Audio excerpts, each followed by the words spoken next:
Hi guys! Kamusta po kayong lahat? So ako nga po pala si Stella. So ngayon ay gagawa tayo ulit ng general love reading. So titingnan natin kung kanino energy makukuha natin. At paalala lang po, hindi po lahat ay makaka-resonate. So take what resonates and leave what doesn't. And kung bago pa lang po kayo sa channel ko, please don't forget to hit like and subscribe para po updated kayo sa mga videos na i-upload ko. At maraming salamat po kung kayo ay nakasubaybay lagi sa channel ko. So ngayon, simulan na po natin. Kaninong general love reading ang masasagap natin.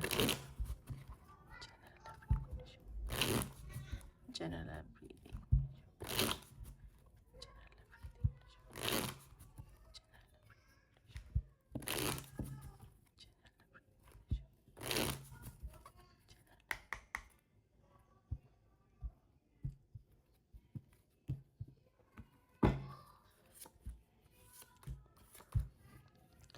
Okay. Sa nakikita ko dito,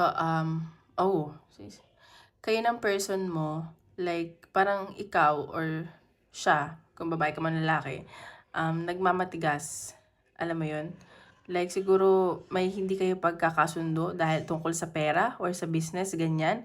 Siguro may ibang involved. Parang yung person mo mas nakikinig doon sa, siguro, parents niya or may ibang involved dito sa business or pera na pinag-uusapan nyo. At alam mo yun, naiinis ka, parang nakakapagbitaw ka ng masasakit na salita. O yan. Or nagkikreate ka ng boundaries or ayun, nagmamatigas ka. Kasi may nakikita ko may inaayos kayong papel.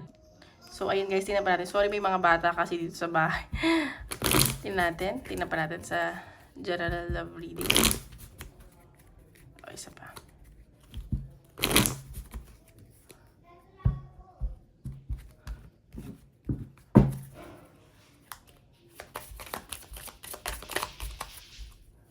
Parang may naayos kayong papeles ng person. Uy, may lumabad na. Ayan. So, ayan. So, nakikita ko parang nag-iisip-isip ka dito. Parang nagsha-shadow work ka. It means like, tinitingnan mo din kung ano yung mga flaws mo, yung pagkakamali mo. Alam mo yun. Tapos parang nagre-reflect ka din eh. At sa nakikita ko, parang nagme-meditate ka. Nagsha-shadow work nga, ganun. So, kaya, ikaw, pag ang tao nagsha-shadow work, marami nangyayari talaga. Maraming nawawala sa kanya, even friends, ganyan, pera. Pero it's for your own good. Alam mo yun. See? For your family tong ginagawa mo. So, parang realization. So, tingnan natin ano makikita natin sa energy ng person mo. Okay? Oops. Tingnan natin. Energy ng person mo.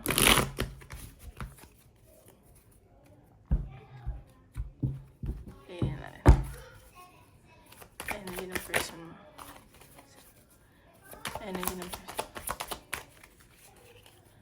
Energy ng person. Okay, so nakikita ko dito, itong person mo, nagmamatigas siya. Pero mahal ka nitong taong to, sobrang passionate sa'yo. At lahat gagawin nito sa'yo. Parang, alam mo yun, alam mo yung pinagpapakita na parang, okay, ako dapat masunod. Pero, deep inside, malambot. Ayan. So, itong person mo, nahihirapan ngayon. Parang, may gusto siyang, siguro, yun nga sabi ko, parang may iba kasing involved sa connection nyo. So, parang nahihirapan din siyang kumawala. Like, kailangan niyang pakinggan yung opinion ng isang taong yun. So, ayan, parang restricted. He feels restricted sa connection. You know? Okay, so nakikita ko dito, may third party involved. So, it doesn't mean na romantically like involved. Siguro, friend, kaibigan, work. So, ayan. So, kanina lumabas. So, nakikita ko dito na parang matalino itong person mo eh. Kaya lang, diba, parang medyo ano siya. Like, may gusto siyang mangyari, may hinahabol siya. Ayan o, may may travel ba? Aalis ba yung person mo? Kasi may nakikita akong relocation movement, tsaka gusto niya makipag-usap sa'yo. Ayan o, mahal niya naman isa't isa eh. Mahal ka nitong person mo. Yung nakikita ko. So, tingnan pa natin. Ayan, see? Mabagal lang tong person mo. So, ayan nga. So, parang kaperahan yung iniisip nito ngayon. So, yun nga sasabi ko, parang, siguro, may inaayos siya, like business, pera. Parang inahabol niya yung stability, finance. Ganun. So, tingnan pa natin. Parang nagpapakatalino tong person. Oops, lang po. Isa lang. See? Ayan, no? Dalawa yung lumabas. Ito yung unang lumabas. So, nakikita ko dito na parang siguro ano kayo, magre-relocate or isa sa inyo aalis. Ayan, mahal na mahal ka ng person mo at ikaw lang talaga. So, kung may third party man involved, hindi ko man sasabi romantically, alam mo yun, huwag ka mag-alala kasi mahal ka nito. At saka baka umalis na kayo, ganyan. Kaya siguro may nakita akong pag-aayos ng papeles. May relocation ako nakikita. Baka magsasarili na kayo or punta kayo abroad. Yun nasa sense ko. So, tingnan pa natin. Ready ng person. Ayan, see? Ayan nga, may travel, May paghihintay ako na nakikita dito. It's either iniintay ka ng person mo or siya nag-aantay sa'yo. Or kayong dalawa. Parang siguro nga, nag-aayos kayo ng, yun nga, sabi ko ng papeles. Kasi may nakikita akong travel. Siguro nag-aantay na lang kayo. Siguro may pumipigil sa inyo, ganun. Yun yung siguro nagiging blockages.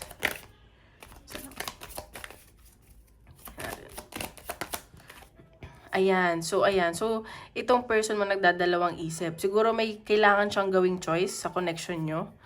Tingnan natin, clarify natin kung ano yung, bakit siya nagdadalawang isip.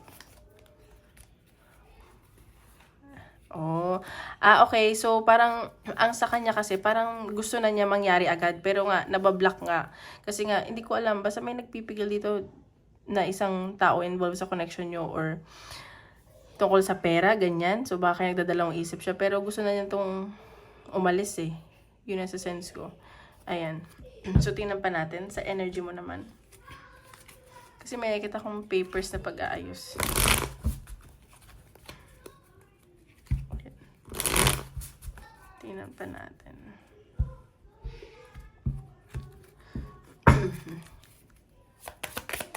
Energy mo. Ay! Sorry, iba pala itong card na to. Mali. Ano ba yan? Kaya nagulat ako. Sorry. And energy mo. Lumabas yung schedule kanina, so baka yun nga, may inaantay kayo. Or baka naman meron dito magdi-divorce or annulment. Huwag naman. Ayoko magbasa ng ganun, pero alam mo yun. Hindi naman ganun yung nasa sense ko.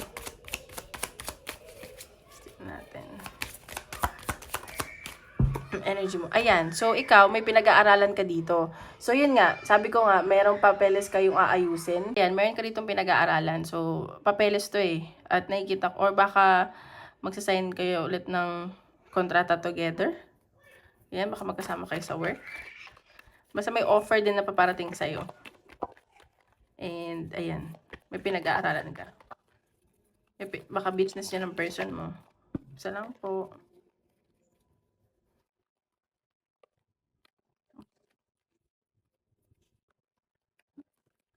Okay, ayan. So, nakikita ko dito, may celebration ako nakikita.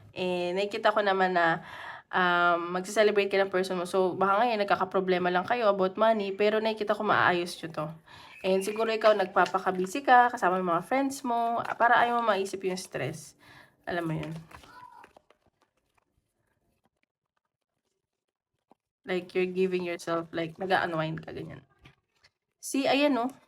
Puro pentacles, So, ayan nga. So, nakikita ko, kaperahan yung focus nyo ngayon. May pinag-uusapan kayong business. Ayan. Nakikita ko na magiging maayos to. Ayan, no? Like, magiging matalino ka sa connection nyo din. Puro pera. Pero yung person mo, parang mas emotional siya sa'yo. Alam mo yun.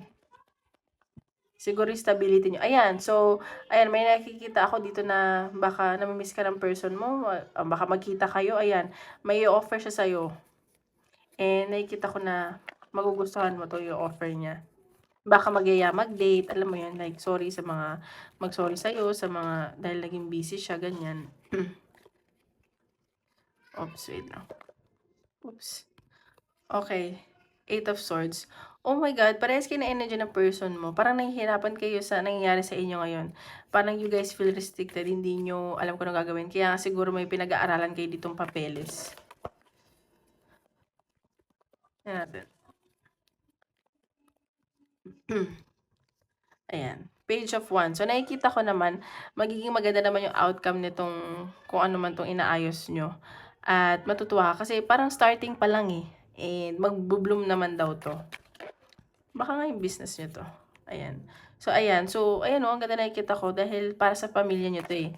At or kung sa ano man, basta parang alam mo 'yun, mag-e-enjoy kayo at mabibigyan niyo ng maayos na buhay yung anak niyo, ganyan. Kung may mga anak man kayo or kayong dalawa lang, ayan mahal na mahal mo 'tong person mo. Ikaw yung mas nagmamasi. Baka nga isa sa I mean, iba sa inyo buntis, ganyan. So, baka ito yung naayos niyo, baka may paglilipat ng bahay or inaayos niyo yung alam mo insurance, ganyan. So, tingnan pa natin. Tingnan pa natin sa love life. Oops, wait lang po, isa lang. Tingnan natin. Love message sa inyo. Uy, isa lang. Ayan, marriage. See? Ayan baka ano na 'to, magpapakasal na kayo or like, business, ganyan. Oh my God, baka nga magpakasal na kayo, baka mag-propose to sa'yo. Committed tong person mo sa'yo. Siguro, kaya inaayos niya na yung mga kaperahan niya, ganyan. Oh my God, ano ba yan? Ang ganda naman ng reading. Sana all. Ayan, so magkakaroon kayo ng good time. Nakikita ko baka nga ikakasal na kayo at ayan divine timing daw kayo. Congratulations naman sa inyo. Ayan, sa nakikita ko. And ayan maganda yung outcome. Magkakaroon kayo ng good time together. Alam mo yun. So, tingnan pa natin. Love life. Ayan. So, ikaw, natatakot ka eh. Siguro napaparanoid ka. Kaya siguro, alam mo yun, may mga pinag-aaralan ka dito. Baka hindi ka pa ready. Alam mo yun.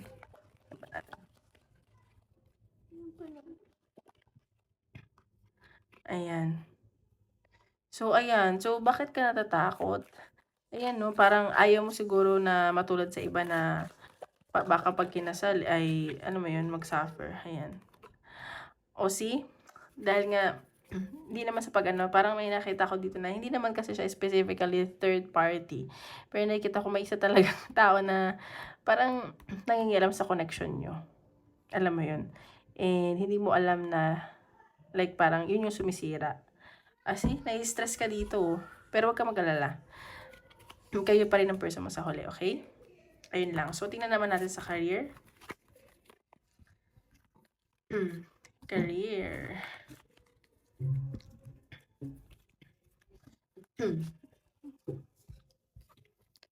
Sa career naman.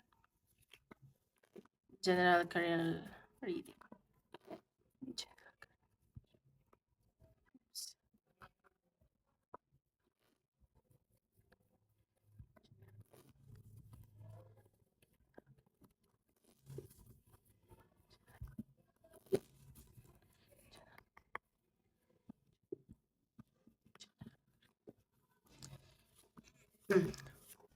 Wow! Okay, dito sa career, may nakita akong celebration. Ayan, so baka oh my God, ang ganda naman ng career niyo.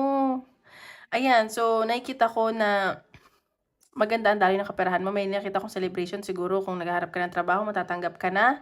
At ayan, may travel din ako nakikita. Ayan, so may mga bago kang magiging kaibigan, ganyan. So mag-ingat ka lang kasi baka may mga taong mainggit sa'yo or magselos kasi ayos ang daloy ng kaperahan mo.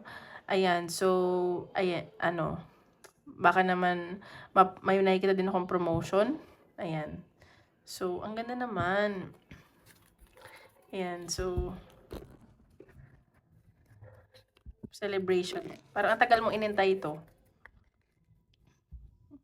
Mapapromote ka or may travel, or matanggap ka sa work, ganyan. That's fine.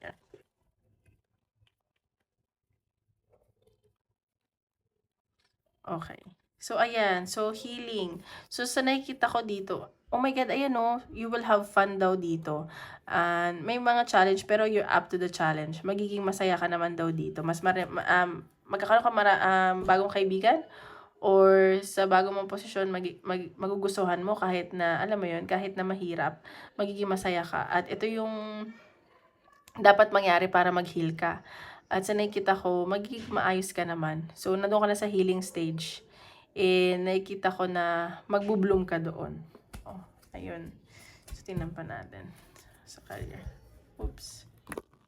Ay, man. Sa career.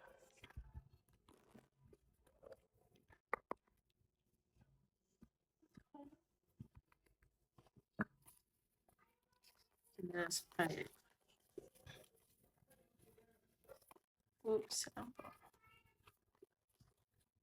Ayan, no? So, sobrang magiging hardworking ka dito. At marami kang magiging kaibigan. Alam mo yun, parang lahat ng gagawin mo ay see? Ayan. So, nakikita ko para sa family mo talaga to. Or baka maging pamilya mo yung makatrabaho mo. Or parang pamilya mo na sila. Or kung bago man to magiging you feel home. Ganon. Ayun, nasa sense ko. Career. Ayan, no? Ang ganda naman ng reading ngayon. So, ayan. So, may swerte yung paparating at big change to para sa'yo sa nakikita ko. At sobrang magiging masaya ka. Ang galing naman. Tingnan pa natin. Sa career.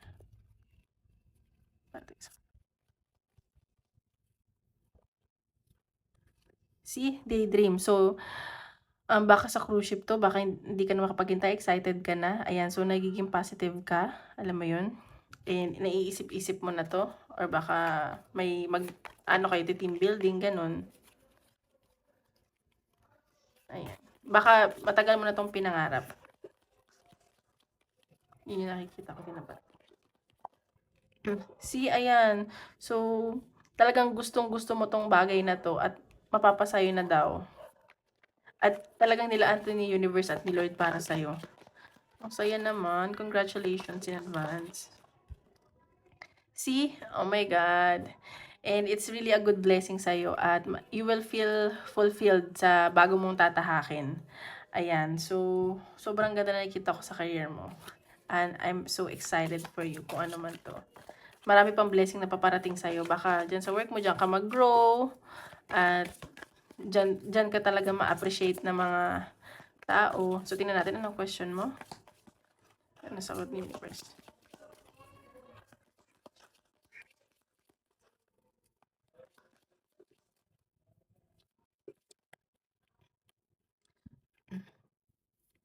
O ayan, ask your angels daw kung ano man yung tinatanong mo, opportunity. Ayan, may paparating na magandang opportunity sa'yo and sobrang magiging maayos yung kaperahan mo.